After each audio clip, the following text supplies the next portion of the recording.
Everybody exits the cabin. What just happened? Asked Damaris. What do you mean? You just saw that, right? Asked Evelyn, confused. First I was in bed, then I'm here, says Haiti. They all look at the doorway, seeing the face of Evelyn's creation. They could only see the teeth in the cat eyes. They heard demonic growling coming from the creature. Evelyn held her hand up. Kitty, stay back, she says. A black furry hand with sharp claws slowly raises out of the darkness. The creature slowly exits until Damaris rushes to the door and grabs a broom. He puts over the two door handles. They could hear all the creatures squirming around the cabin.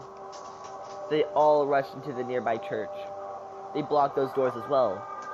What just happened? Asked Damaris. I don't know, but whatever it is, whatever it was, we're all hunted like deer in the woods.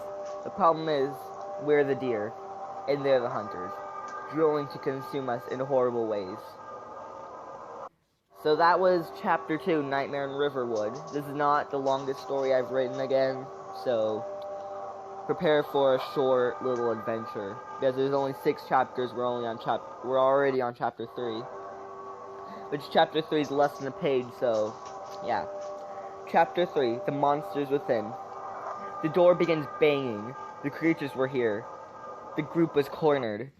The creatures were going after their creators, the ones responsible for bringing them to life.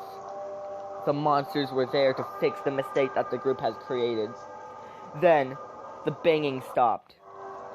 It's as if they weren't what the creatures were after anymore. They were now after a new target.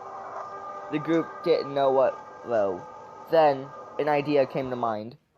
Evelyn turned to Damaris. Where did you guys get that paper from? Asked Evelyn. I got it before I moved here. It was from that dollar oak, says Haiti. What did the man who gave it to you look like? Asked Evelyn.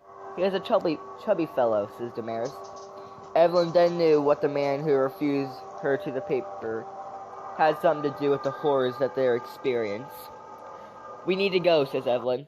They removed the broom from the doorway, and the group rushed out of the church. They climb in Evelyn's parents' van and drive away, back to where they all came from. They arrive at the Dollar Oak.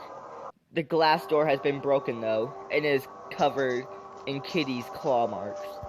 Who knew such imaginative creatures could do such a thing? They walk into the store.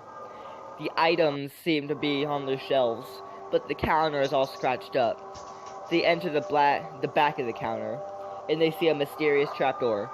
What could be inside? So that's Chapter 3, The Monsters Within. So I guess we can move on to Chapter 4. This is where it gets interesting. Okay.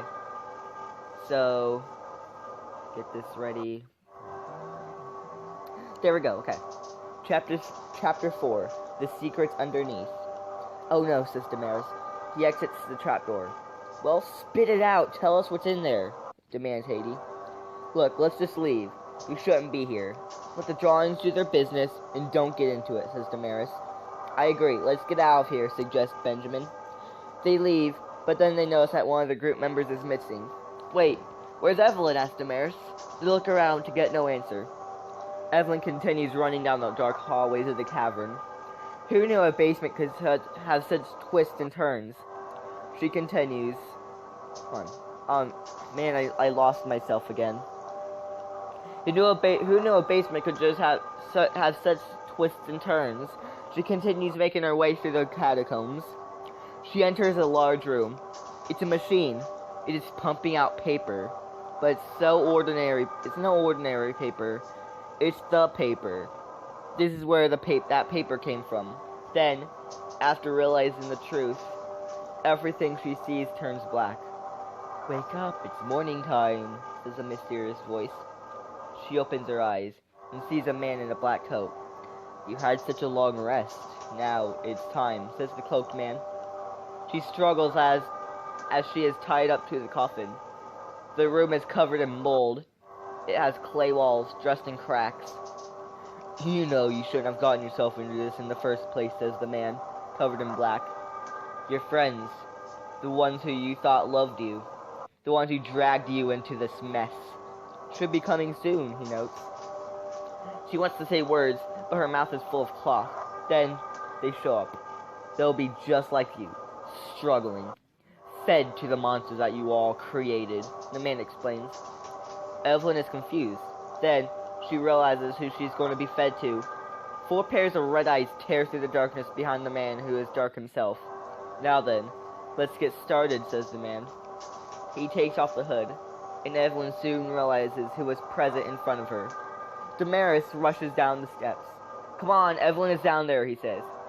How do you know? She could just have left as we originally planned, says Benjamin. They look at the steps and see footprints where Evelyn ran down. They all rush to the basement. It's dark and dripping with oils. They hear a machine motor in the distance. They turn toward the machine. It is just in the next room. It's in here, Damaris says from the hallway. She opens a rotting door and sees a paper pumping machine.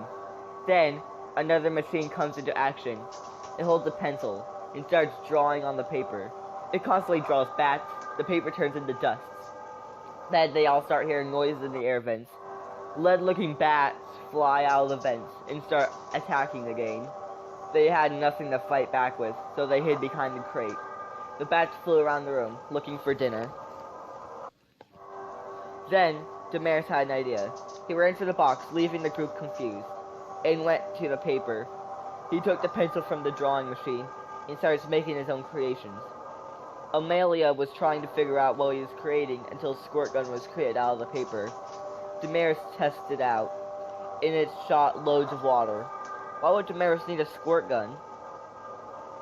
He aimed it at one of the bats and shot water at it. The bat, made of black paper, tore into pieces and fell onto the ground. It leaves soggy black paper on the ground. He continues shooting the paper bats with the squirt gun. He draws 3 more squirt guns and hands them to Haiti, Benjamin, and Amelia. They tear down the hordes of bats. The floor is covered in soggy black paper. They walk out of the room with their squirt guns, and now have a weapon to fight back with. So that was chapter 4, The Secrets. Underneath 2 more chapters, which I believe each of them is 2 pages. So yeah, that.